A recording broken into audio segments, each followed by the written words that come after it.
Welcome back to Rebel Driver's Garage. I'm Scott.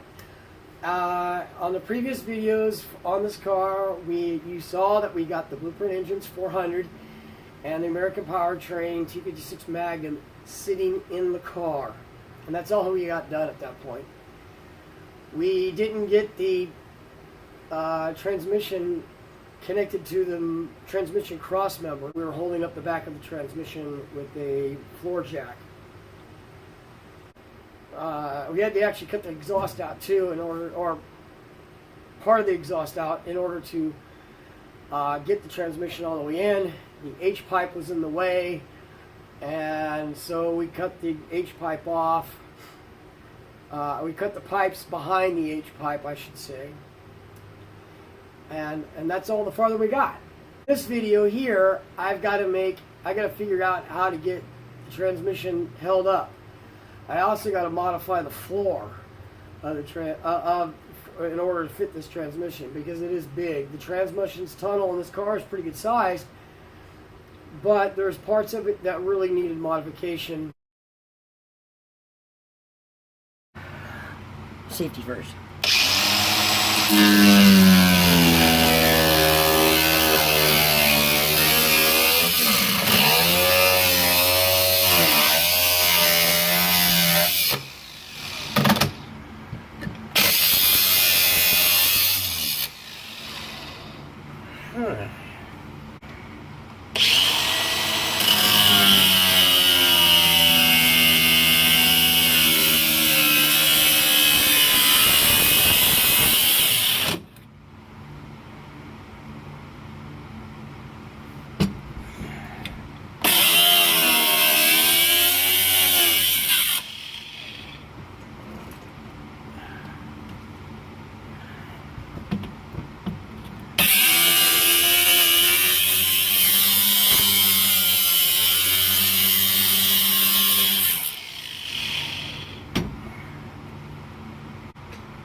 As high as it goes.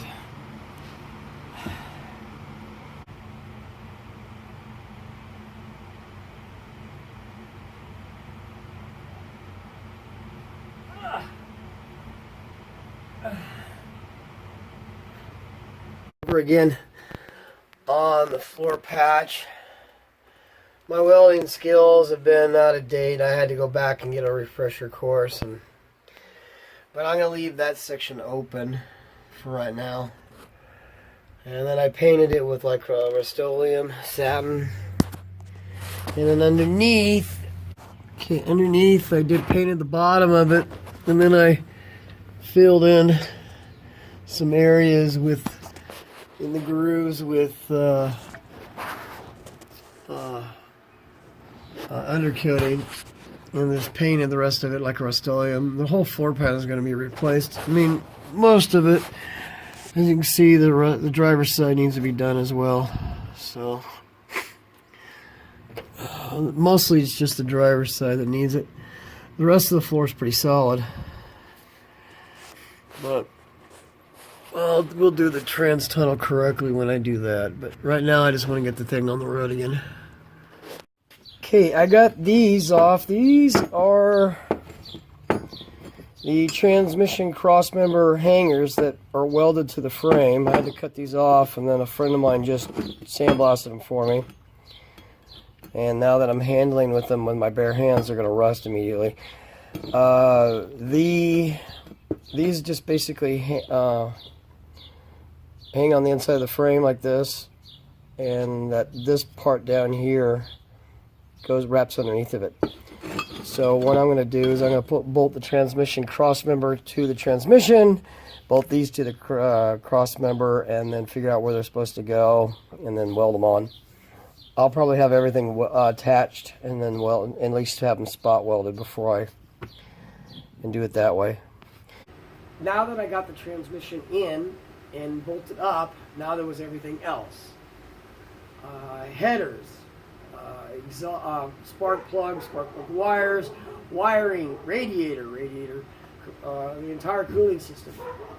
And so, as you watch on this one, we'll get going on that. One other thing I ran into is on a 65 Impala, you use the clutch ball location is on the bell housing. This 6-speed to small T56 Magnum 6-speed to small block Chevy and big block Chevy bell housing conversion did not have that provision welded on here.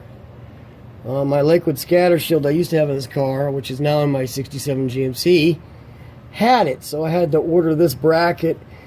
I got it from Summit Racing, but this is a QuickTime bracket for the 65 Impalas. I think it's RM6032, and it gave me a place to put the pivot ball.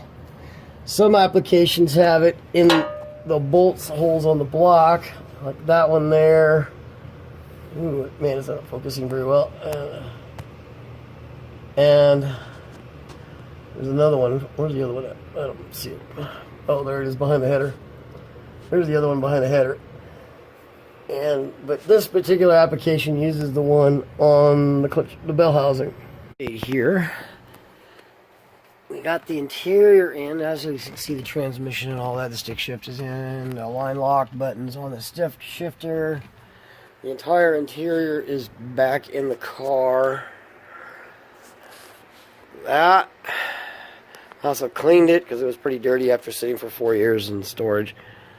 So, seats came out pretty nice. Under the hood, I worked till about midnight last night. Tackle boxes make good for electronics. See?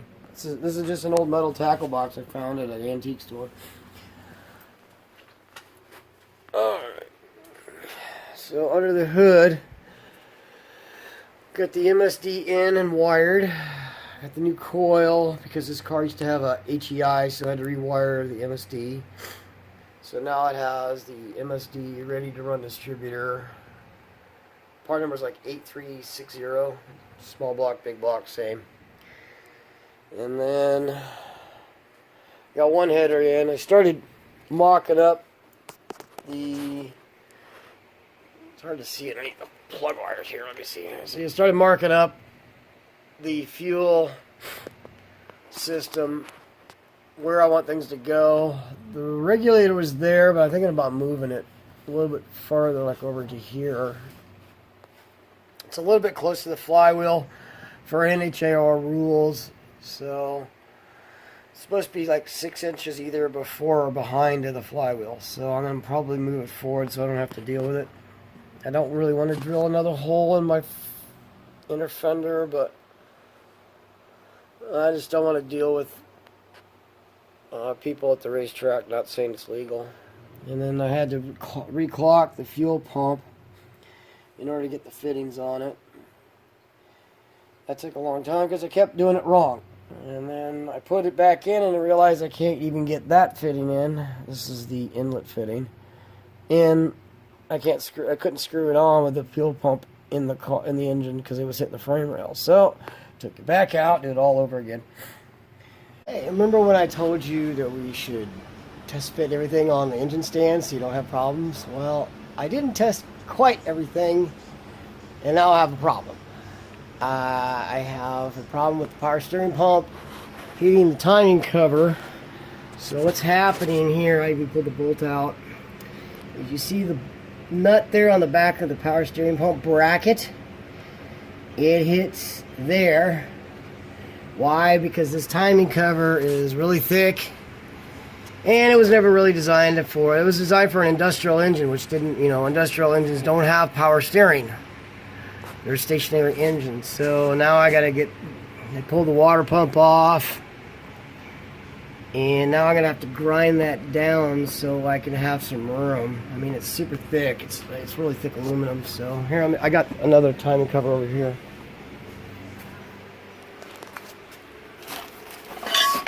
So here's the area right there. As you can see, it's it's pretty darn thick. So I can take a lot of that edge down. I might take the edge down all the way down. Oops, what am I doing here? There we go. Down to here. And even with this, and that'll give me plenty of room. Wish me luck. Fired up the world's loudest compressor so I can do some grinding. Thankfully it's 3:30 in the afternoon.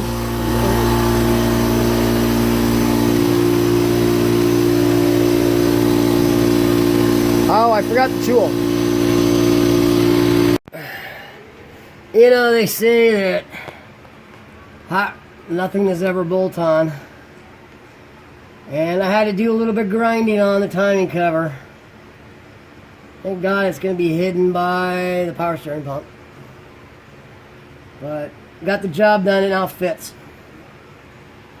So I'm just going to waiting on the gasket sealant, the right stuff to see tack up a little bit, and then I'll put it all together. Okay, I'm going to stop here tonight. It's getting late. I got to work tomorrow. Power steering pump is on. Accessory drive is on. Both headers are in with spark plugs and wires. I even connected the exhaust, which I had to cut off in order to move the transmission. For the new transmission, because it's big. You can see here. Look at that. See where it's cut? You can see right there. The original H-pipe would have been right under the cross member. Not sure what I'm going to do yet. I got to get the dry shaft in, whether or not I'm going to be able to have an H-pipe. And then there's my O2 bung. See the headers down here on the driver's side. And the rest of the exhaust going out. Those are Flowtech terminators down there. I've had those for years. I like these. They got a different sound. They're a chamber muffler, but they sound different from Flowmasters. So, Flowtech terminators is what they are. They still sell them. You can see the wires for the charging system and the battery cable going next to the fuel line, which I don't know how smart that is, but that's where both of them are outside the car, so.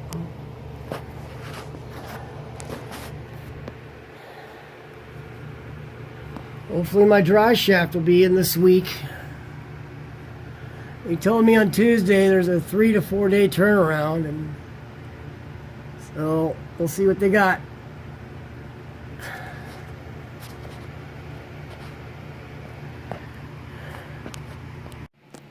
Well, I haven't got the cooling system in the car yet, but let's see if this old girl fires.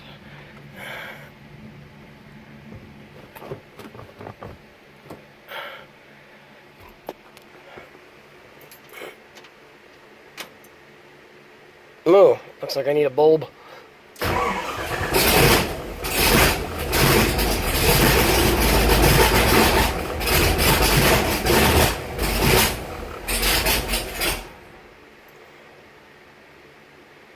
And I'm not getting charged. Thing I need to do, I need to put the radiator in. As you can see, I did a little bit of cleanup on it, and it polished out pretty nice. It won't make it perfect because it's pretty beat up. But if I could polish it out a little bit, make it a little prettier before I'm going to put it in, I might do that. I'll probably work on that tomorrow after work. Make it look nice. Alright. Alright, so she likes 18 degrees. The distributor's not really pointing the way I like it, but I may go to the point of pulling the distributor out and moving it one tooth. It sounds easy, but you think it's easy, and then it ends up being a 2-hour ordeal, and you're throwing tools and pissed off.